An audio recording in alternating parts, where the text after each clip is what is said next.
ये अपन ने पतले लेंस से प्रतिबिंब निर्माण कर लिया। फिर लेंस मेकर सूत्र को अपन व्युत्पन्न कर रहे थे, वो अपन ने जान लिया। फिर अब अपन इसकी डेरिवेशन कर रहे थे। अब एक एक पृष्ठ के लिए अपन देखेंगे। तो देखिए, पहले अपन ये लिख लें, जो फॉर्मूला अपन पहले पढ़ चुके हैं वो ये है, गोलीय पृष्ठ से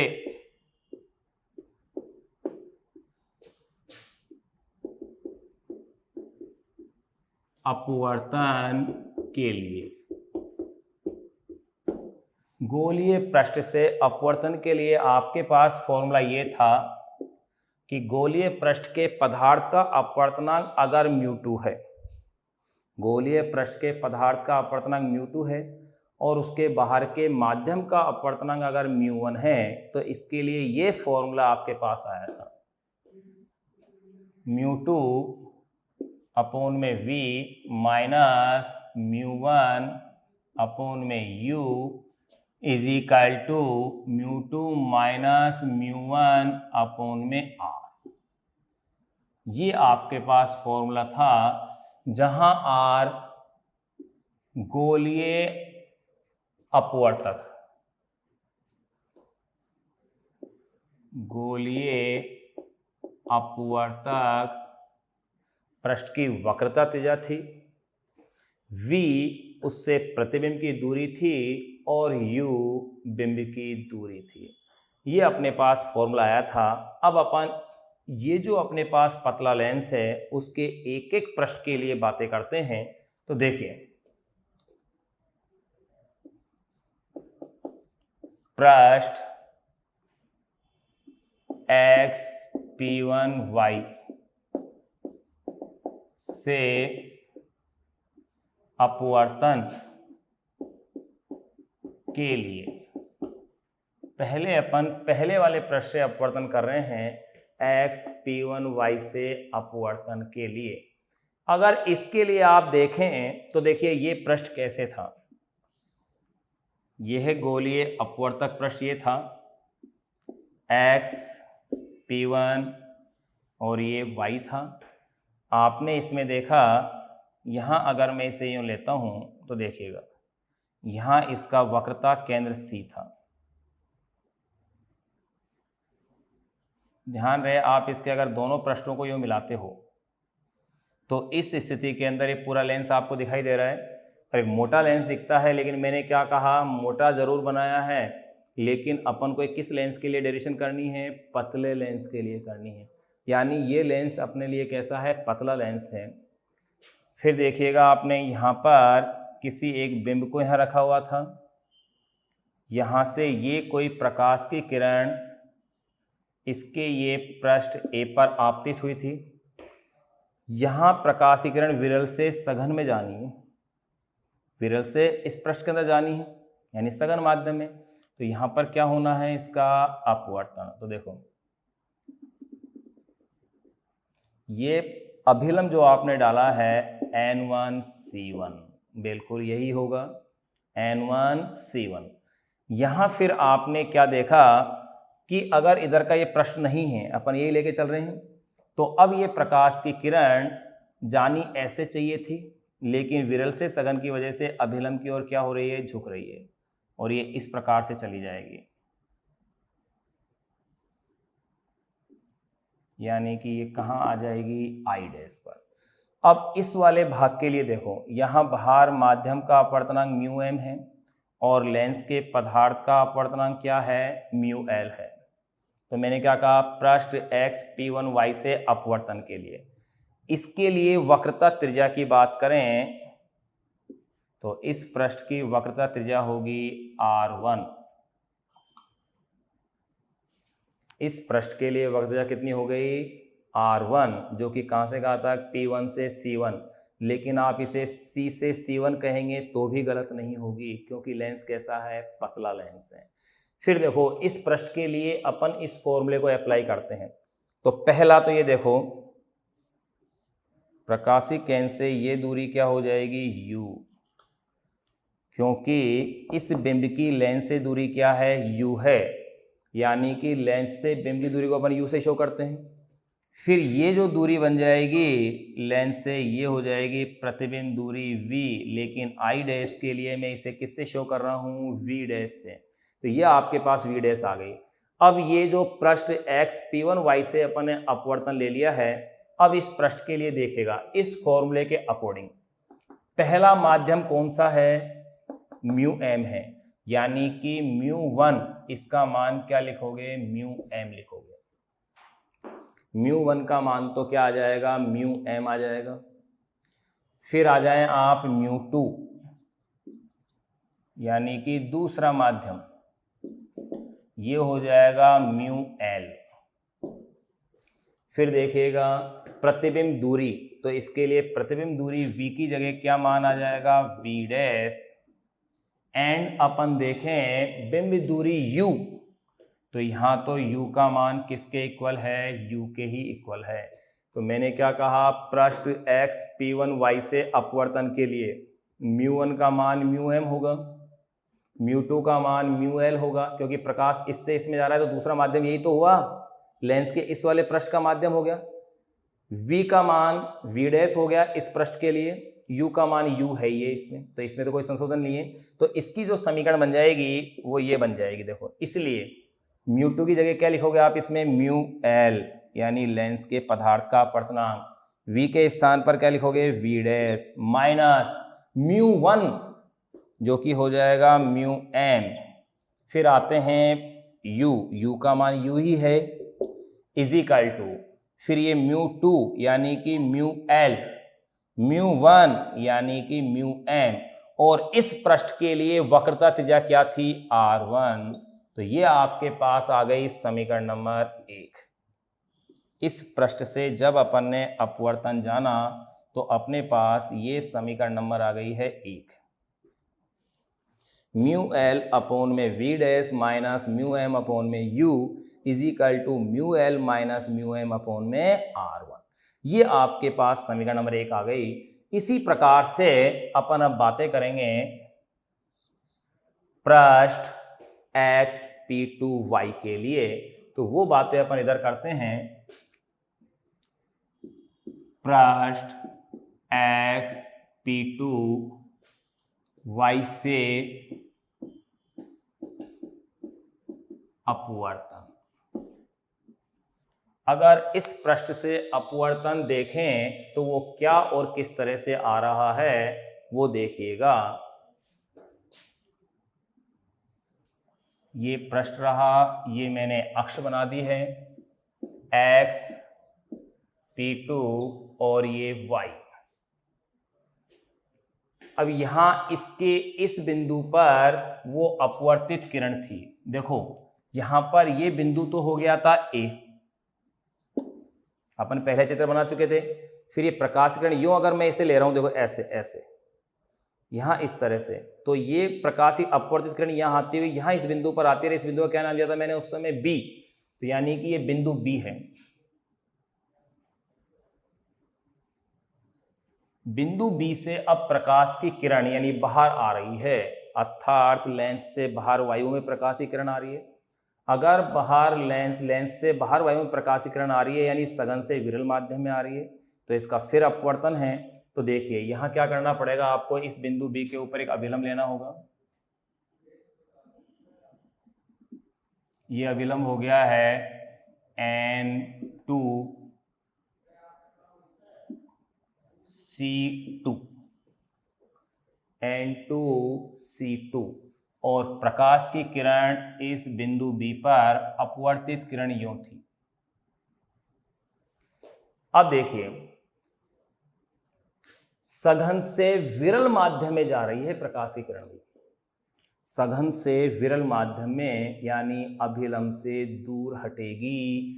यूं जाना था इसे, तो ये यूं जाना था, ऐसे ऐसे जाती है प्रकाश की किरण, यानी कि अगर ये वाला प्रश्न नहीं होता तो ये प्रकाश की किरण यूं जाती, जो अपन पहले वाले प्रश्न में ले चुके हैं, यानी कि आई डैश वाली स्थिति आती। लेकिन अगर ये प्रश्न नहीं होता तब ये प्रकाश की किरण ऐसे जाती और कौन सी स्थिति आती है, आई डैश वाली, यानी कि ये वाली किरण हो गई है, ये दे लेते अपन। परंतु यहाँ इस पृष्ठ की उपस्थिति की वजह से यानी कि सघन से विरल में आने की वजह से अब ये इस अभिलंब से प्रकाशीकरण क्या होगी, यूं झुकेगी, यानी कि इस डायरेक्शन में यूं आ जाएगी, ऐसे यूं कह सकते हैं प्रकाशीकरण इस स्थान की जगह यहां से यूं आएगी, ऐसे यूं इस तरह से आएगी और यहां अंतिम प्रतिबिंब आई बन जाएगा। यानी इसके लिए स्थिति अपने पास ये इस प्रकार से बन गई है। अब यहां इसके लिए देखिएगा कोण क्या क्या है। यहां अगर मैं इसे यूं ले लेता हूं तो मैं क्या देख रहा हूं, ये तो इसका प्रकाशिक केंद्र क्या है, सी है। मैंने यहां प्रकाशिक केंद्र को सी से रिप्रेजेंट किया है बजाय किसके, ओ के। ये इसकी यहां से यहां तक की जो डिस्टेंस है ये इसकी बन गई है वक्रता त्रिज्या R2 इस वाले पृष्ठ के लिए। फिर ये वाली जो दूरी है C से, ये हो गई है प्रतिबिंब दूरी V बन गई है। और ध्यान रहे मैंने क्या बताया था, थोड़ी देर पहले भी जिक्र किया कि ये जो प्रतिबिंब है, क्योंकि पीछे तो कोई रेखा है नहीं जो कैसे प्रकाश किरण आ रही हो, इसके लिए आप इसको पीछे बढ़ा के देखें, आप यूं अगर डेड डैश करके जाते हैं इस आई वाली रेखा को या किरण को आप पीछे की ओर यूं बढ़ाते हैं तो आप देखें पीछे कोई सोर्स ही नजर नहीं आ रहा। यानी ये जो आई डैश है वो इस पृष्ठ के लिए बिंब हो गया, अर्थात ये जो आई डैश वाली जो दूरी है सी से, जिसे कि आपने वी डैश से दर्शाया था, वो इस पृष्ठ के लिए बिंब दूरी बन जाएगी।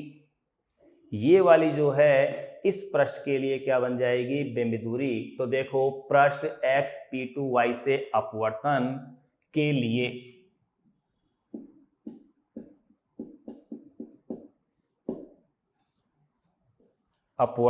लिए इस स्थिति में कोण क्या क्या है देखिएगा। सबसे पहले अपन बात करें μ1 यानी पहला माध्यम। तो ध्यान रहे इसके बाहर के इस माध्यम का अपवर्तनांक है μm और लेंस के पदार्थ का अपवर्तनांक है μl। लेंस के पदार्थ का अपवर्तनांक क्या है, μl। तो अब इससे कंपैरिजन करेंगे आप तो देखो μ1 यानी पहला माध्यम कौन है, अब लेंस है ना, तो ये हो जाएगा μl। दूसरा माध्यम मैं बात करूं μ2, तो ये μ2 क्या होगा, यानी कि जिस माध्यम में प्रकाश अब जा रहा है और वो किस में जा रहा है, μm के अंदर। बस ये दोनों इक्वेशन में अंतर याद रखना है कि इस पृष्ठ के लिए μ1 क्या है और इस पृष्ठ के लिए μ2 क्या है। इसी तरह से इन दोनों प्रश्नों के लिए आपको ध्यान देना है। तो μ1 = μl हो गया, μ2 = μm हो गया।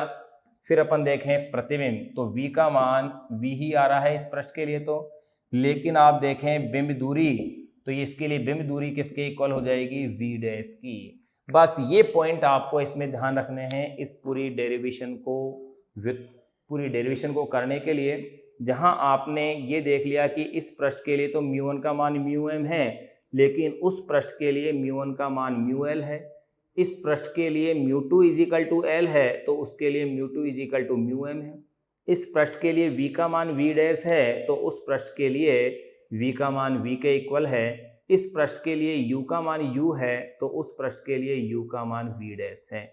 अब देखिए तो समीकरण क्या बन जाएंगे, इसलिए इस समीकरण का उपयोग कर रहे हैं μ2, तो μ2 का मान क्या लिया जाएगा, μm अपॉन में v, तो यहां तो v का मान v ही है, माइनस μ1 यानी पहला माध्यम, तो μ1 क्या है यहाँ, μl है।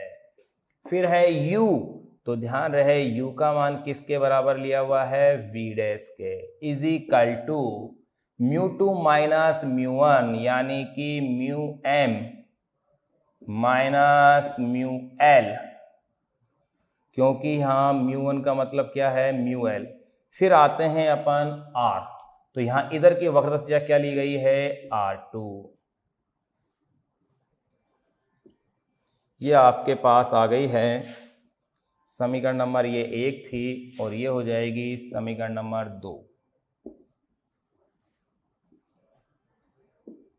समीकरण नंबर 1 और समीकरण नंबर 2, बस इन दो समीकरणों को प्राप्त करना ही सबसे महत्वपूर्ण पद था, तो इसे आप अच्छे से देख लें, दोनों डायग्राम को बना के ज़रूर देखें, क्योंकि डायग्राम बना लेंगे तो ही डेरिवेशन आपके पास ये क्लियर होगी।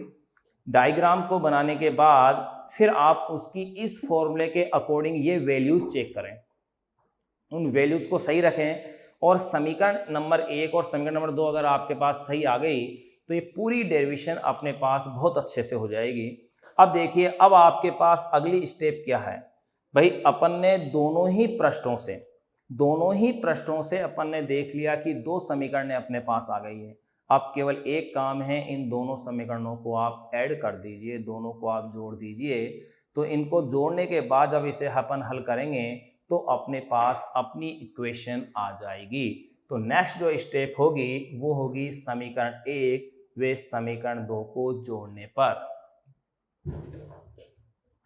इनको जूम करके आप डायग्राम को देख सकते हैं। अगर कहीं किसी भी तरह से कोई राशि नज़र नहीं आ रही है तो आप दोनों ही डायग्राम को जूम करके उसको आप अपनी तरफ से क्लियर कर सकते हैं। आप देख सकते हैं कि इसको अगर यूँ मिलाता हूँ तो पूरा लेंस बन रहा है। उसी प्रकार से उस पृष्ठ को भी अगर मैं इस तरह से यूँ मिलाता हूँ तो ये पूरा एक लेंस अपने पास बनता है। इन डायग्राम को आप जूम करके इसकी क्लियरिटी को देखें, और कोई चीज़ दिक्कत हो तो उसे थोड़ा और बढ़ा के फिर आप देख सकते हैं कौन सी राशि क्या और कैसे है। अब देखिए, आपने इक्वेशन 1 और इक्वेशन 2 आ गई है। अब अगली जो स्टेप है वो है समीकरण 1 और समीकरण 2 को जोड़ना।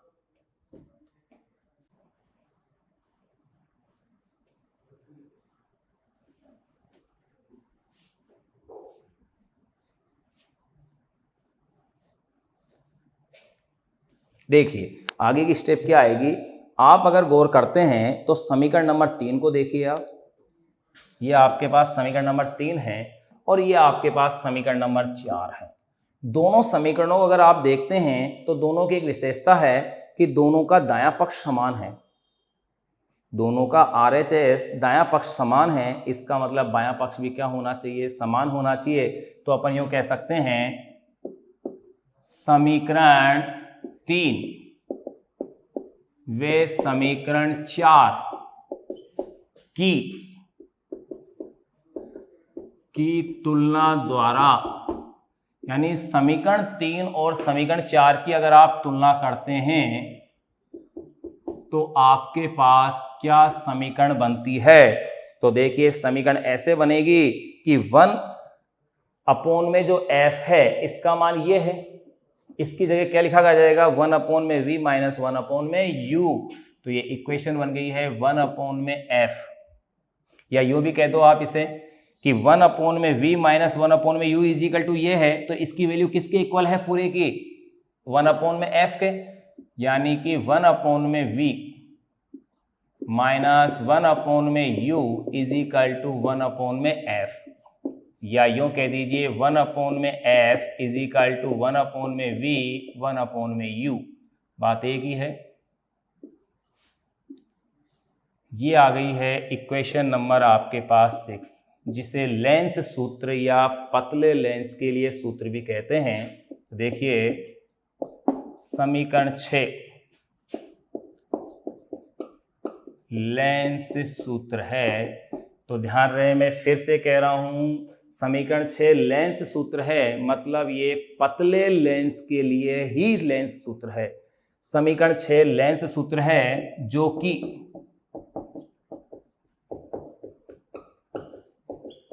लेंस की फोकस दूरी कोमा लेंस से प्रतिबिंब दूरी वे लेंस से बिंब दूरी में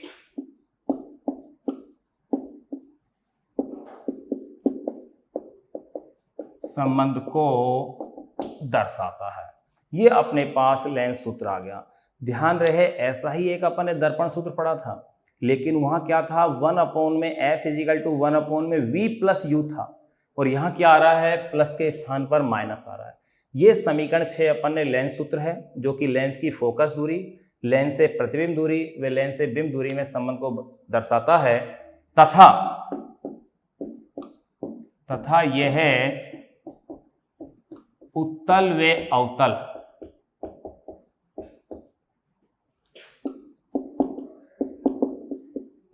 दोनों प्रकार के लेंसों के लिए मान्य है। भाई डेरिवेशन अपन ने उत्तल से करी है, जैसे अपन ने आवर्धन को निकाल के देखा था, उत्तल और अवतल सेम एक ही फॉर्मूला था। इसी तरह से अगर आप इसी डेरिवेशन को अवतल लेंस के लिए करके देखें तो भी यही आपके पास फॉर्मूला आएगा। अब अपन इसमें जानेंगे कि लेंस की फोकस दूरी की निर्भरता कैसे। इस फॉर्मूले को देखें आप, लेंस मेकर फॉर्मूले को, एक तो म्यू पर डिपेंड कर रही है यानी लेंस के पदार्थ के अपवर्तनांक पर, दूसरा वक्रता त्रिज्याओं पर। तो इनका इस पर क्या प्रभाव पड़ता है, ये चीजें जान के फिर अपन इस पर आधारित न्यूमेरिकलों को सोल्व करेंगे। देखिएगा, अपन ने इसके अंदर लेंस मेकर फॉर्मूला और लेंस फॉर्मूला जान लिया था। लेंस मेकर फॉर्मूला ये था 1/f is equal to mu minus 1/r1 minus 1/r2, जहां पर f लेंस की फोकस दूरी थी, म्यू लेंस के पदार्थ का अपवर्तनांक था, r1 और r2 लेंस की वक्रता त्रिज्याएं थी। फिर इसके साथ ही लेंस फॉर्मूला जो कि पतले लेंस के लिए है, अपन वैसे सारे फॉर्मूले पतले लेंस के लिए ले रहे हैं, ये फॉर्मूला आया था 1/v minus 1/u is equal to 1/f। एक फॉर्मूला आपके पास ये आ गया था। तो आपने देखा कि जो लेंस मेकर फॉर्मूला है वो तो लेंस की फोकस दूरी, लेंस के पदार्थ के अपवर्तनांक और वक्रता त्रिज्याओं में संबंध को बता रहा था, जबकि जो लेंस फॉर्मूला है जो कि पतले लेंस के लिए फॉर्मूला है वो लेंस से प्रतिबिंब की दूरी और लेंस से बिंब की दूरी और फोकस दूरी के मध्य संबंध को बता रहा है। इन दोनों फॉर्मूलों की सहायता से अपन लेंस संबंधी समस्याओं को हल कर सकते हैं। तो अब अपन इस फॉर्मूले से अगर देखें कि जो लेंस मेकर फॉर्मूला है कि उसमें लेंस की फोकस दूरी किस किस पर निर्भर कर रही है, तो आप देखें एक तो लेंस के पदार्थ के अपवर्तनांक पर निर्भर करती है, दूसरा लेंस की वक्रता त्रिज्याओं पर निर्भर करती है। इसे आप इस तरह से भी ले सकते हैं, अगर माध्यम वायु नहीं है, अन्य कोई दूसरा माध्यम है, तो 1/f is equal to mu L M, ये आपने लिया था फॉर्मूला, जहां पर कैपिटल एल था लेंस का माध्यम के सापेक्ष अपवर्तनांक, अर्थात फोकस दूरी माध्यम के अनुसार, यानी लेंस की फोकस दूरी माध्यम के अनुसार भी परिवर्तित हो रही है। अगर लेंस को किसी द्रव में डाल दिया जाए तो इसकी फोकस दूरी में क्या परिवर्तन आएगा, यह निर्भर करेगा कि उस द्रव का अपवर्तनांक क्या है। तो इस फॉर्मूले के आधार पर अपन कुछ और अन्य एक्स्ट्रा पॉइंट और इसके जान लें। जो एक्स्ट्रा पॉइंट के रूप में जानेंगे वो पॉइंट है जिनकी सहायता से आंकिक प्रश्नों को अपन हल कर पाएंगे। तो देखिए वो क्या क्या है। लेंस मेकर फॉर्मूले के बाद जो अपन जान रहे हैं उसमें है लेंस की फोकस दूरी की निर्भरता।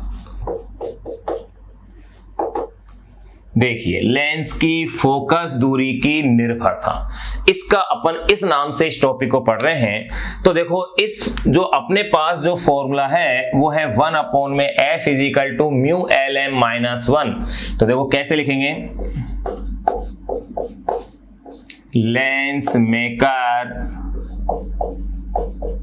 सूत्र 1/f is equal to mu L M minus 1/r1 minus 1/r2 से। अगर इससे देखें तो देखिए लेंस की फोकस दूरी की निर्भरता, लेंस मेकर सूत्र 1/f is equal to mu L M minus 1/1/r1 minus 1/r2।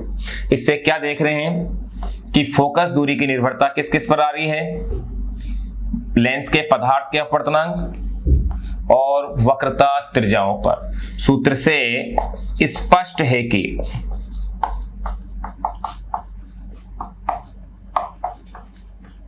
Lens की फोकस दूरी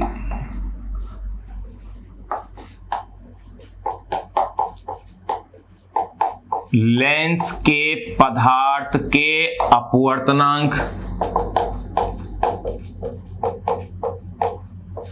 से स्पष्ट है कि लेंस की फोकस दूरी लेंस के पदार्थ के अपवर्तनांक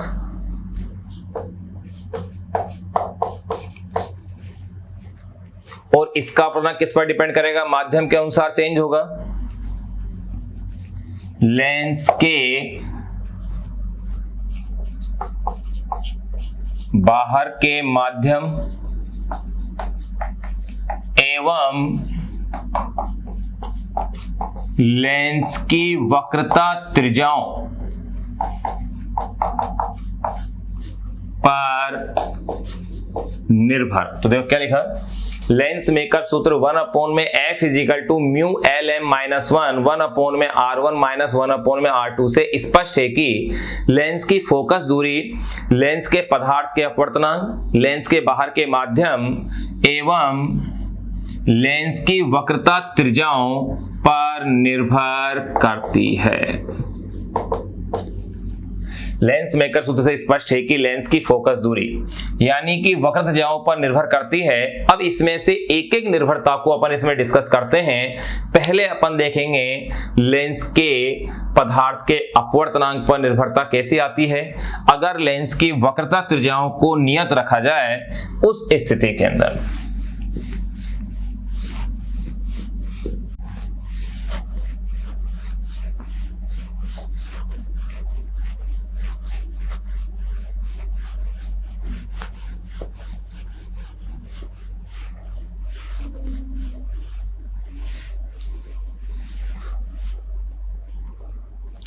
तो देखिए नंबर 1 पहली निर्भरता की अपन बात कर रहे हैं अपवर्तनांक पर। अपवर्तनांक पर कैसे ये निर्भर है उस चीज को आप देखिएगा। आपके पास ये फॉर्मूला है 1/f is equal to mu minus 1/r1 minus 1/r2। इस फॉर्मूले से या इसको आप यूं ले लीजिए LM, ऑथेंटिक फाइनल फॉर्मूला यही था। इस फॉर्मूले से मेरे पास दो स्थितियां संभव है। पहली स्थिति कि लेंस के लिए अगर अपन देखें तो ये प्रकाश की तरंग दैर्ध्य के अनुसार भी म्यू चेंज होता है, यानी अपवर्तनांक जिन जिन राशियों पर निर्भर करता है उन्हीं के अनुसार फोकस दूरी के मान में भी क्या आएगा, परिवर्तन आएगा। कैसे आएगा देखिएगा। नंबर ए, पहली अगर मैं बात करूं प्रकाश की तरंग दैर्ध्य पर ध्यान दो। प्रकाश की तरंग दैर्ध्य जो कि हर रंग के लिए अलग अलग होती है उसकी अपन बात कर रहे हैं। तो प्रकाश की तरंग दैर्ध्य पर अपन इस फॉर्मूले से अगर आप देखते हैं तो आपके पास ये क्या आता है, F इज प्रोपोर्शनल 1/μ-1। बिल्कुल यही बनेगा। अगर R1 और R2 नियत है तो F इज प्रोपोर्शनल 1/μ-1 होगा। अब एक सूत्र आप साइड में थोड़ा सा यहां जान ले, वो फॉर्मूला है कोची का सूत्र, जो कि आपके पास कई जगह काम आएगा। कोची का सूत्र क्या है, वो ये कहता है कि जो अपवर्तनांक है वो इस फॉर्मूले से दिया जाता है a+b/λ²। आगे तक आती है पद, अपन केवल इतना ही लिख रहे हैं जहां पर लैम्डा प्रकाश की तरंग दैर्ध्य है, यानी कि जिस रंग के प्रकाश के लिए लैम्डा अधिक होगी उसके लिए म्यू क्या होगा, कम होगा। तो आप इसके आधार पर कह सकते हैं कि अगर लैम्डा कम है तो उसका म्यू अधिक होगा, और अगर लैम्डा अधिक है तो उसके लिए म्यू क्या होगा, कम होगा। बस यही बात यहां अपन अप्लाई करते हैं। तो उस चीज को देखिए, यहां इस फॉर्मूले से क्या चीज अपने पास स्पष्ट हो रही है। अगर किसी रंग के लिए लैम्डा अधिक है तो उसके लिए आपने देख लिया कि म्यू का मान क्या होगा, कम होगा। बिल्कुल, म्यू अगर जिसके लिए कम है तो उसके लिए फोकस दूरी अधिक होगी। अब इसका उल्टा देखें आप, अगर लैम्डा कम है तो उसके लिए म्यू का मान क्या होगा, ज्यादा। म्यू ज्यादा होगा तो उसके लिए फोकस दूरी भी कम होगी। इसका मतलब ये हुआ कि लाल रंग के लिए फोकस दूरी अधिक होगी और बैंगनी रंग के लिए फोकस दूरी क्या होगी, कम होगी। तो आप यूं कह सकते हैं रिजल्टेंट कि lambda R is greater than lambda V.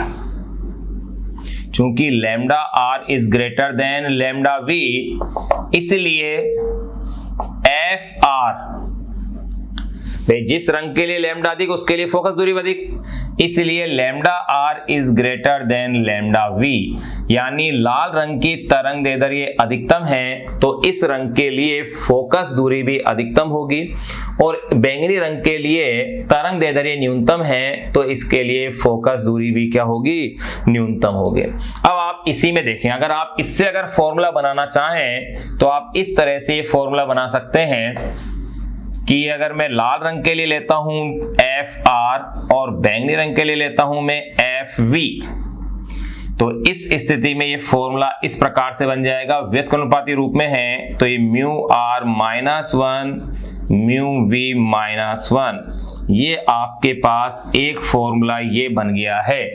यानी कि अपवर्तन पर निर्भरता अपन जान रहे थे, उसमें नंबर ए पॉइंट आपने जान लिया है प्रकाश की तरंग दैर्ध्य पर, जो कि इस फॉर्मूले से स्पष्ट है। यहां अपन ने ये चीज डिस्कस कर ली और ये आपके पास फॉर्मूला बन गया है। इस फॉर्मूले के बेस पर आप आंकिक प्रश्न हल कर सकते हैं। फिर दूसरी निर्भरता की अपन बात करें कि अगर लेंस को किसी द्रव में डाल दें, ऐसे द्रव में डाल दें जो कि वायु नहीं है, वायु से अलग है, तो ऐसी स्थिति के अंदर उसमें क्या परिवर्तन आएगा वो अपन अब इसके अंदर और देखते हैं।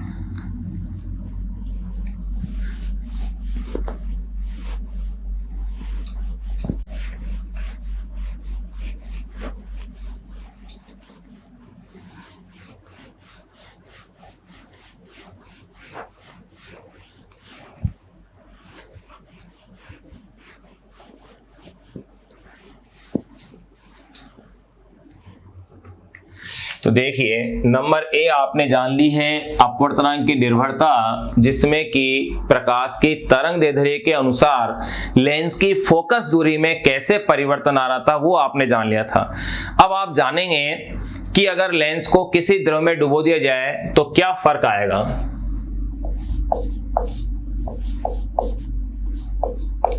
लेंस को किसी द्रव में डुबोने पर, अगर आप लेंस को किसी द्रव में डुबोते हैं तो उसकी फोकस दूरी किस प्रकार से परिवर्तित होगी तो वो देखिएगा। तो इसमें दो स्थितियों को अपन कंपेयर करेंगे। पहला, जब लेंस वायु में रखा हुआ हो, दूसरा जब लेंस को किसी द्रव में डुबो दिया गया हो।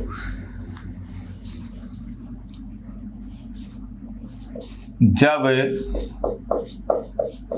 लेंस वायु में स्थित हो, अगर लेंस वायु में स्थित है तो इसके लिए फोकल लेंथ के लिए फॉर्मूला होगा 1/FA। ए का मीन्स वायु के लिए, एयर के लिए, वायु में लेंस की फोकस दूरी 1/FA इजिकल टू हो जाएगा म्यू, और यहाँ जी का मतलब अपन लेंस को किसका ले रहे हैं, कांच का। आप लेंस को एल भी लिख सकते हैं, आप चाहे तो इसको यूं ले लें म्यू कैपिटल एल, यानी कि लेंस का अपवर्तनांक किसके सापेक्ष, वायु के सापेक्ष। अगर लेंस को कह दे कि कांच का है तब आप यहां स्मॉल जी से उसे लिख सकते हैं -1/R1 -1/R2। इक्वेशन नंबर 1 आपने इसे दे दिया है। अगर इसी लेंस को किसी द्रव में, किसी लिक्विड में अपन डुबो दें जो अपन को पता नहीं है कौन सा लिक्विड है, तब देखिएगा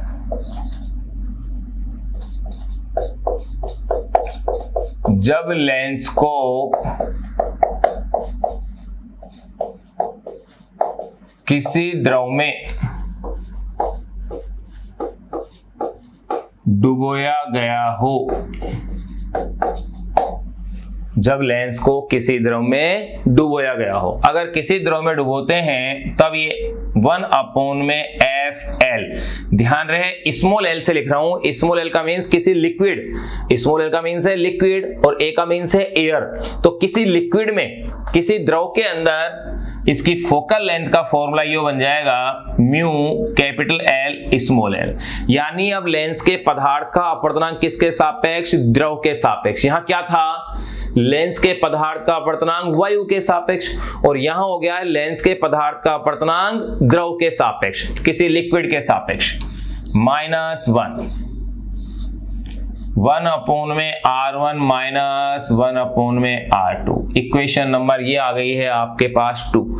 इन दोनों ही इक्वेशन को आप कंपेयर करें या एक दूसरे में इनका भाग दें तो आपके पास फॉर्मूला क्या और कैसे बनेगा वो देखिए। समीकरण 1 में समीकरण 2 का भाग देने पर, देखो ये जो कॉन्सेप्ट अपन पढ़ रहे हैं इस पर बेस क्वेश्चन बहुत अच्छे हैं, और उन क्वेश्चन न्यूमेरिकल को हल करने के लिए ही अपन इस कॉन्सेप्ट को जान रहे हैं।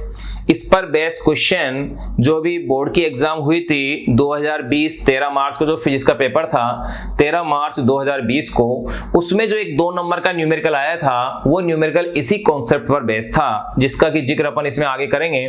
तो देखिए समीकरण 1 में समीकरण 2 का भाग देने पर, अगर समीकरण 1 को आप समीकरण 2 से डिवाइड करते हैं तो ये इक्वेशन हो जाएगी FL/FA इज इक्वल टू, देखिए इस इक्वेशन में आप इसका भाग देते हैं तो ये आ जाएगी म्यू एल ए -1 अपॉन में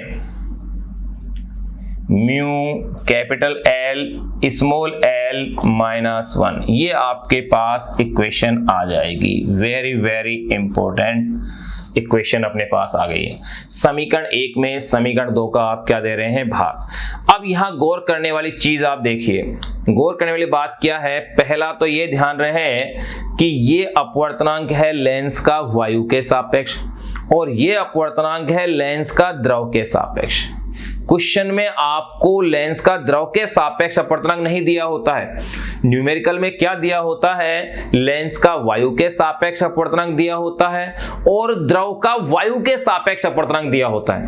क्या बताया मैंने कि लेंस का वायु के सापेक्ष अपवर्तनांक दिया होता है और लेंस का वायु के सापेक्ष, इसके अतिरिक्त द्रव का वायु के सापेक्ष अपवर्तनांक दिया होता है, यानी वो वैल्यू यहां पर चेंज अपन को करनी पड़ती है। तो इसको आप इस तरह से भी लिख सकते हैं, FL अपॉन में FA इज इक्वल टू, देखो म्यू एल ए -1 अपॉन में म्यू, ये जो आपके पास है इसको आप ऐसा लिख सकते हैं म्यू एल अपॉन में mu A, sorry mu L -1, इस तरह से भी आप लिख सकते हैं। और इस फॉर्मूले से आपके पास एक चीज स्पष्ट है, आगे कुछ नहीं है तो आप उसे एयर लिख सकते हैं, क्योंकि सापेक्ष अपवर्तनांक जब वायु के रूप में अपन ले लेते हैं तो उसे निरपेक्ष अपवर्तनांक या केवल अपवर्तनांक भी कहते हैं।